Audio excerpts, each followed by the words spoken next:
is. Yay! I hear the music. Hello, everyone. It's Kimberly Adams. Welcome back to Make Me Smart, where we try, as usual, to make today make sense.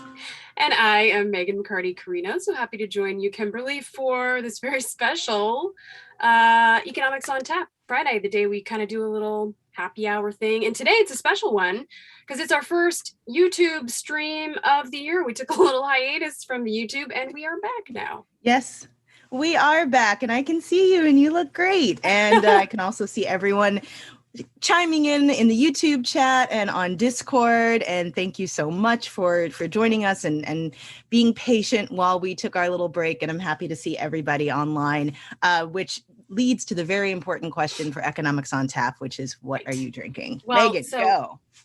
I have made a Meyer lemon and ginger shrub. I actually did not make the shrub. I got the mix for Christmas. But, you know, for those who are unacquainted with shrubs, they're a vinegar-based drink. I added some fennel bitters into mine, which might have been a mistake, but it's a delicious and refreshing beverage. What are you drinking? I am also having something a little herby, spicy. Someone wrote in earlier in the week about having a bourbon, at this time of day every day. So I decided to try out a different kind of bourbon. So I have some brown sugar bourbon with cinnamon flavors and caramel. And I use that as a base with pomegranate juice and ginger ale. And so now I have this. Well, we both have ginger themes, kind of savory ginger themes, spicy going on. Yeah. We're in the same universe. All right, let's see what we have in the chats. I see Bombay Sapphire and Tonic, which I guess is fine, although gin is the devil. And we have some Malbec that Peg is drinking, Diet Dr. Pepper that Susanna's drinking because she's still at work. That's totally fine. Zach has a Kentucky Mule. Let's see, what else? Cold tea for Jack. That's all good. Yes, Megan is in her pantry. Tamara wants to know. That's right. Yes. That's where the magic happens here at the McCarty-Carino abode. We've got some San Marzano tomatoes in here, a giant thing of teriyaki sauce. Yeah. Well, we know that you're eating well over there, and people want to know how Kai's knee is doing. Kai is recovering well, and he's been tweeting and slacking, so I'm sure he's all right. But let us get to the news. Megan, why don't you go first? Because you have something that has been blowing up the group chats and the Twitters all day. Right. So today we got news that the FDA is delaying a meeting that they were going to do next week to consider the Pfizer vaccine for children under 5, hotly anticipated by many, many, many parents. So they won't consider the Pfizer vaccine until they get more data from a third shot, which probably won't come until April. And, we've known for some time that the 2-dose regimen, it didn't exactly produce the immune response that Pfizer was hoping for, sort of commensurate to, what they saw in older kids. And they were going to try a third dose on top of that. But the FDA had asked them to still submit their data and see if maybe it was effective enough that it would warrant some kind of preliminary approval so they could kind of start getting it out there, as soon as possible, and then down the line add the third dose to the recommendation. But that's not going to happen. In fact, actually, the data had originally showed that it did seem to work for the 0 to 2 group, but it was the 2 to 4 group that they did not see the response. And so now they're waiting for data on the third shot. And parents kind of upset, not necessarily, at the FDA for making this decision, but I mean, parents of young children have been waiting for a long time anxiously to get their kids vaccinated. I think in my Twitter feed, it was crazy. 2 tweets in a row said the exact same thing from 2 totally different people in my feed. They both said something like, that sound you hear is the collective scream of millions of parents, because this has just been so, I mean, we're at this moment, I think, where the discussion has really turned to moving on. Things are looking up in the Omicron cases, and a lot of the kind of discourses we've been hearing, I'm vaccinated and done. Well, there's this group of kids that cannot be vaccinated and done, and their parents are very much not done. And so this is just prolonging this sort of anxieties and disruptions that this has caused for so many parents during this pandemic. At least until April. Moderna probably also going to submit some data. Not sure when that's going to happen, but yeah, got a few more months to go. And I want to make clear that the risk in this age group, in these very young children, is very small, probably comparable to the risk of other respiratory viruses like the flu, actually probably lower than the risk of RSV in very young children. But when it comes to our children and children in general, we weigh those kinds of risks very differently. We should weigh those risks differently when it comes to kids. And this is kind of just more worrying for those parents. I think we have a situation where regulators are just being so careful with this. The vaccines are controversial enough as they are. They want to really make sure they dot all the I's and cross all the T's with this. Absolutely. But it's still a letdown for parents who have just been really suffering, honestly. Yeah. There was some good news from the FDA, though, today. And that was that they approved a new monoclonal antibody, which is effective against Omicron.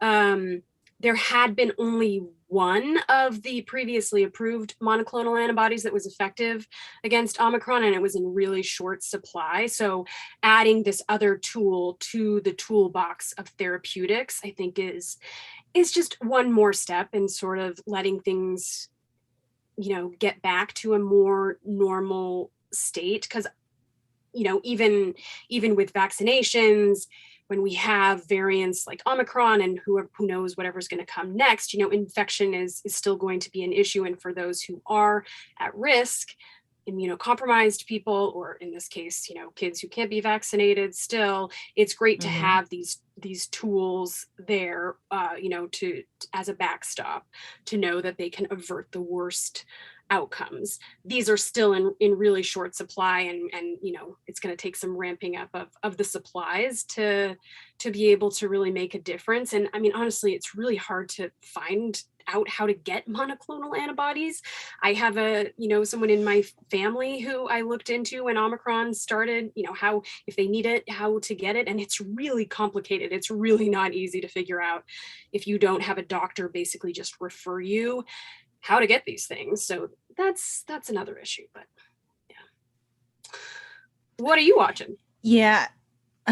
Well, I think like many people in Washington, I'm watching what's happening in Russia. The United States is warning that Russia could be invading Ukraine potentially at any minute, and that Americans in the country should get out. And Ukraine is saying that they're surrounded on all sides by enemies. It's one of these things that I'm going to be watching over the weekend. I think a lot of people are, but at the risk of getting too deep in, it's not Hollowed Out Shelf Thursday, and I don't want to get too deep into it. So I'm going to bring up something that brought me great joy this week, which is that we got the first real photos from the NASA James Webb Space Telescope.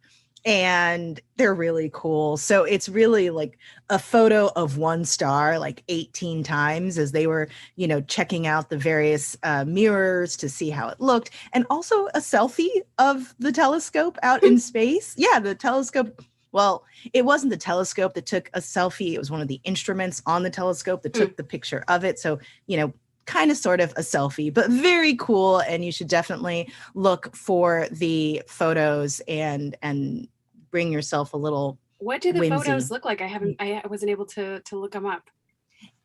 It looks like a constellation. Like if you didn't know it was one star 18 times, you'd think it was like a group of stars, but it's just the same star, just from a lot of different Yeah, angles. But it looks pretty. It looks like a I can constellation. imagine. It's nice. Yes, like the beauty of the All universe. right. Yes.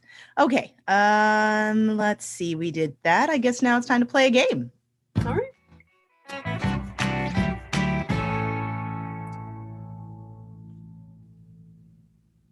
All right. This is Half Full, Half Empty with our lovely host, the one and only Drew Jostad. Hey, Drew. Hi, Kimberly. Are you half full or half empty on Congress banning lawmakers from trading individual stocks? All the way full. Honestly, because we have to do it. They should too. I remember when I got this job, I had to sell off all of my individual stocks. And every so often I look at the companies I used to hold and I'm just like, oh, it hurts my heart. But yeah, I think it just really presents a bad look. And you know, the Democrats, particularly Nancy Pelosi, seem to be coming around to it once they heard, I guess, from some constituents about how they feel. What do you think, Megan? Absolutely. I'm going to use this new option of 100% full. I mean, this just seems like something that should have happened. You know, I mean, to go back to the beginning of the pandemic when we heard, you know, Congress people were invested in, you know, all of these stocks that went crazy because of the pandemic at the time when, you know, government officials were kind of trying to calm people's nerves. It was just, these kinds of things do not look very good, and they are not in fact good. And so this seems to make a lot of sense, and I'm all the way full on it. We're getting a lot of all the way fulls on Discord, lots of people saying they're full on in the YouTube chat, saying they're full on, you know, Congress not trading stock, but bringing up a very good point. Robert brings up, what about their spouses and their children?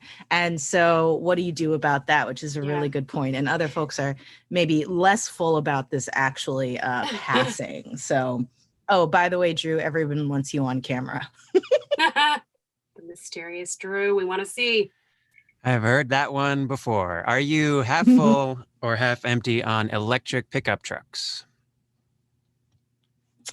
All the way full on the concept, like all the way empty on anybody getting one anytime soon.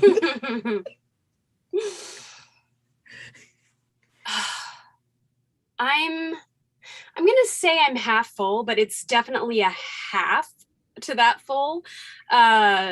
It's, you know, trucks and sort of, you know, recreational vehicles have become more and more popular. Trucks are the most, you know, popular make in the US, and it's obviously not great to have Americans buying large vehicles and fueling them with fossil fuels. So fueling them with renewable energy and no tailpipe emissions is definitely a good thing. I think often when we talk about electric cars as a panacea for all of the issues, that's not a great thing. And also, it's not just about using different sources of power or cleaner, you know, power. It's also about using less power, and so sort of harnessing the power of electric vehicles to just, you know, make bigger and bigger cars. Just because they don't have tailpipe emissions doesn't mean that they don't necessarily have any effect. And there are all kinds of externalities of having large vehicles. The rate of pedestrian deaths has been going up for many years.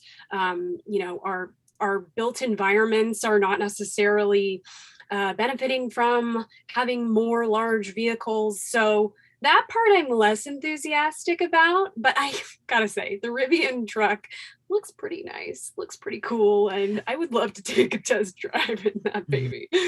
And for those who haven't heard the story, the reason I was all the way empty on getting one is because we had a story on Marketplace earlier this week about the, supply chain shortages and also the unexpected demand, people being really unable to get these things, even if they want them. And look, as somebody who grew up in Missouri, people are going to have big cars. Like my mother, drove effectively a boat for the longest thing around the city of St. Louis.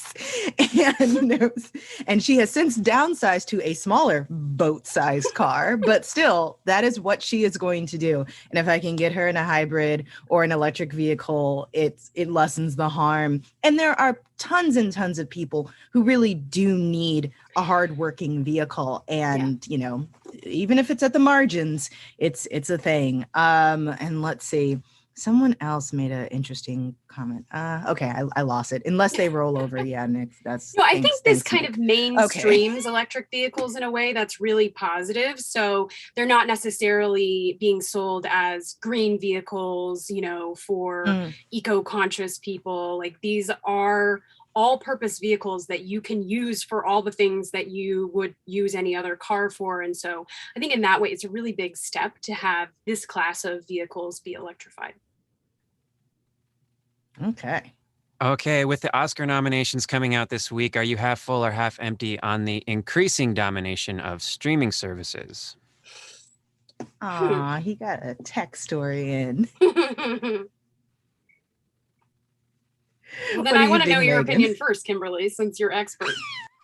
I'm going to hedge and wait for yours. Well, so look, we did this interview on Marketplace Tech earlier this week about how the streaming services are dominating the Oscars and how it's mainly because a lot of these sort of Oscar bait movies, these thoughtful, introspective dramas that tend to win often, aren't necessarily big theatrical pulls, especially in the pandemic, but they do great on streaming services. And so the streaming services, we will take all of those movies and push them out to our millions and millions and tens of millions of subscribers and get a return on it. Whereas the big studios are like, that may not be worth it for us. Yeah. So I'm going to go half full on streaming services, but I don't think old Hollywood is ready to just roll over and take it.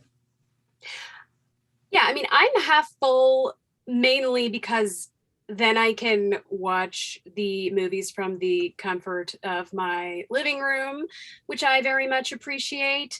But I too have noted, when did this happen? 2 years ago, 3 years ago, that they started well, I guess it was they were allowing some that also had a theatrical release, but like Netflix. Mm-hmm.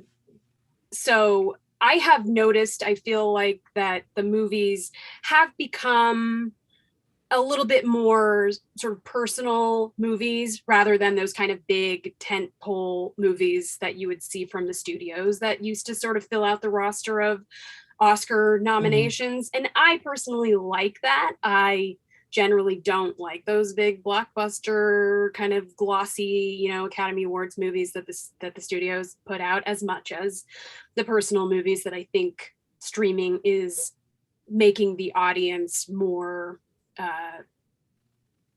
it's showing the audience, finding audience on streaming and sort of showing that you can find an audience for these kinds of movies. That being said, I don't know that I've seen any of the Oscar nomination movies that are being bandied about so far. So I'm pretty much in the dark there. I recognized when sort of prepping for that story and doing the interview that I've bifurcated in my mind how I want to see movies. And it's more of a conscious decision of, this is a movie I want to see on the big screen, like Dune. I wanted to see that in a theater and ended up there with like 5 other people. And there are other movies that I'm just like, nope, I'm just going to watch this at home. But yeah. Drew, how do you see movies these days? You always ask about hobbies that I don't really have. I haven't seen any movies in the theater. He's like, I play music. Don't watch a lot of movies, but if I do watch them, they're at home. I'll put it that way. Kimberly, how many times have you gone to the movie theater sort of in this pandemic era? Twice. Yeah, I haven't seen any. I haven't Okay. seen any movies in the theater since Not at all? this began. No. Mm. I am just going to read this next one. During the Super Okay. Bowl, Megan Thee Stallion will release her new music video through an augmented reality Snapchat filter, which projects the video onto a Cheeto or Dorito. What? We should say that the video or the song was commissioned, I believe, by Frito-Lay. So are you half full or half empty on whatever this is?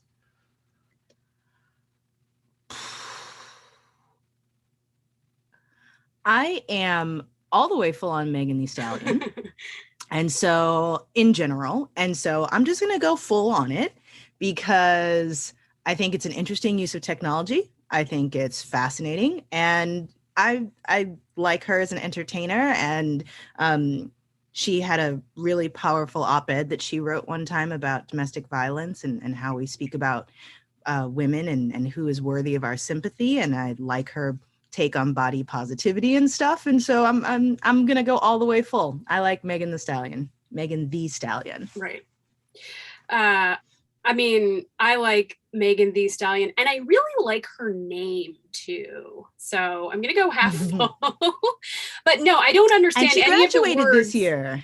I don't understand any of the words that you put together there, Drew. There was something about projecting something onto a Cheeto or a Dorito. How have I not heard this? This is really must be important new technology that's being developed. I mean, of all of the sort of, kind of brand collaborations, this is an intriguing one, I have to say.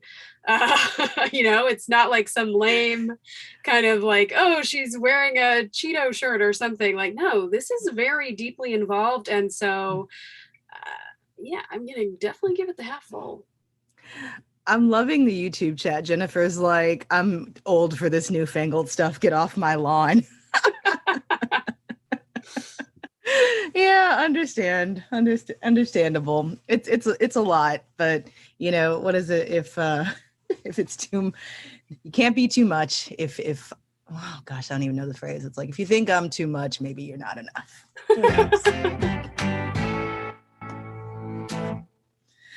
All right, that's it for us today. Although I'm sure Jennifer and everyone complaining in the YouTube chat and Discord are more than enough, just as you are. Okay, but that is it for us today. Make Me Smart is going to be back on Monday with Kai and Samantha Fields. If you have questions or comments, please email us at makemesmart@marketplace.org or leave us a voice message.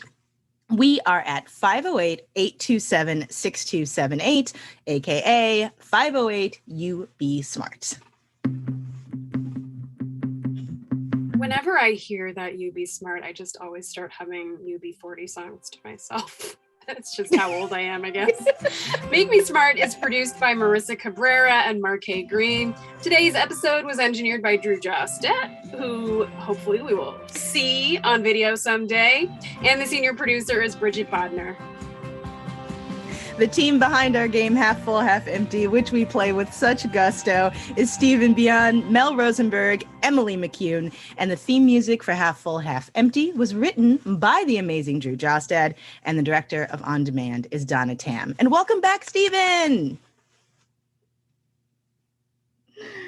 Oh, goodness. Cheers, Megan. That was fun. Cheers. Now I feel like I should have red wine.